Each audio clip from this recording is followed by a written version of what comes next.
Got to give the people, get the people what they want.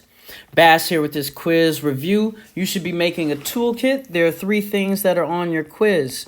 Evaluating functions. 1, combining functions. 2, functions, domain, and range. 3, all right? I wrote 4. Wow. 3. So you need to make a toolkit. I'm not going to give you time to make it in class. So you need to have it. Make toolkit. Boom, boom, boom. Let's talk about domain and range. All right.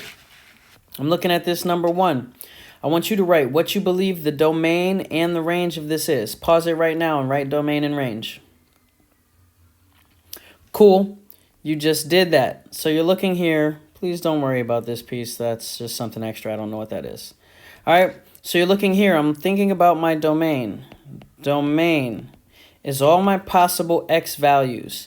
So I want to see how far left to right does this move. So if I'm looking at the left, this graph never goes past here, right? And that looks like it's at -4. I know domain is dealing with x. I look to the right. This graph never goes past this, 3. So this graph happens everywhere between here and here, between -4 and 3, okay? So now it's just a question of what do my symbols need to look like. This here is a solid line, which is like a solid dot, which means it is included. So I want the less than or equal to sign. Solid lines, solid dots make less than or equal to signs. This here is an open dot, which means it's not included. I want that sign right there. On your toolkit, you should be thinking like, what do open and closed dots and solid lines mean and what symbols go with them? You should be writing notes for that in your toolkit. So there's my domain. X is between -4 and 3. Now I'm going to look at my range. So I'm going to erase some of this stuff that I did here.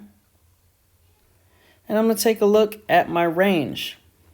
My range is all my possible y values, and you've already done that. So I'm going to go from the lowest point to the highest point. Here's my lowest point of this graph, and this graph never goes higher than there. So I know my lowest point is -5. I know range deals with y. I know my highest point is 5. Again, my arrows are always pointing this direction. The only thing I need to think about, look at this dot. It is open, which means it's not included. So it's that less than sign. Look at this dot here again. It is open. It means it's not included, so it's less than. Nothing is equal to because that point is not actually included on the graph. Here's my domain. Here's my range. Why don't you go ahead and do your domain and range for number 2 right now? Cool, so you stopped and did that. Notice I even helped you. It has the arrows that says this is extending out, and I just want you to see how it's extending, okay? So let's start off with our domain. Possible x values is what I'm thinking. So where does this graph happen?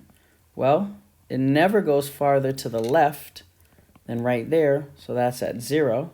We know we're talking about the x-axis. And, well, it goes farther than this on the right because it has the arrows. It goes farther than this on the right because these arrows would keep going. It goes farther than this on the right because these arrows would still keep going. That means this thing is going to go all the way to infinity. It doesn't have any stopping point on the right-hand side. So it's just going to keep going forever. All right? So I'm going to say x is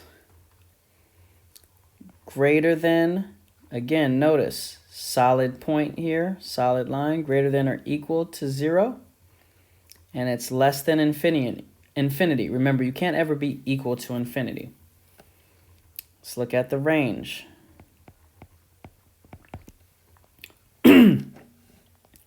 What's my lowest point? Well, does my graph ever get down here? Yeah, it will sooner or later. Does it ever get down here? Yeah, it will sooner or later, right? It's just going to keep getting wider and wider. It's going to keep going lower this way, and it's going to keep going higher this way forever. In other words, my range is all numbers. So the way that I can show that is I could just say, well, it goes from negative infinity to positive infinity. Boom, boom. Or I could say y is equal to all real numbers. Everything is going to keep going in both directions. Either one of those works. All real numbers. Okay? Now, let's move on. I'm just going to erase it so you have a little space to see here. To the other part, evaluating functions. So I gave you h of x is this, g of x is this. Why don't you go ahead and do h of negative 8 right now? Cool, you did that. We spent a lot of time working on this in class today, so I'm hoping that you are starting to be very careful with your negatives. So, well, if h of x says negative 2x squared plus 4, I know I need to replace that with a negative 8. Look how clean this is. Negative 2 in place of x, I put a negative 8 squared plus 4. And now I need to use Gemma to make sure I follow the proper order. Grouping, no. Exponents, yes. Negative 8 squared means negative 8 times negative 8, which is 64. And this still has a negative 2 outside here. Right, notice how I'm not losing anything. Multiplying and dividing tells me I need to do this next. H of negative 8. That is negative 128. 64 and 64 is 128. It's negative plus 4. Finally, if I finish this off, negative 128 plus 4 is negative 124. So h of negative 8 is negative 124. Look how that went step by step. You should really be doing that on your papers. Don't just give me some random work with just numbers all over the place. Keys to not screwing up and to getting all the credit from Mr. Bass. Now we have to find g of h of negative 3, number 2. Why don't you try that one? G of h of negative 3, which means I got to put negative 3 into h, and then I need to put that into g. So let's see. H of negative 3, it's going to be rough. Negative 2 times negative 3 squared plus 4. Again, I'm going to do Gemma so I don't mess up, so I use the proper order. Grouping, no. Exponents, yes. Negative 3 times negative 3 is positive 9.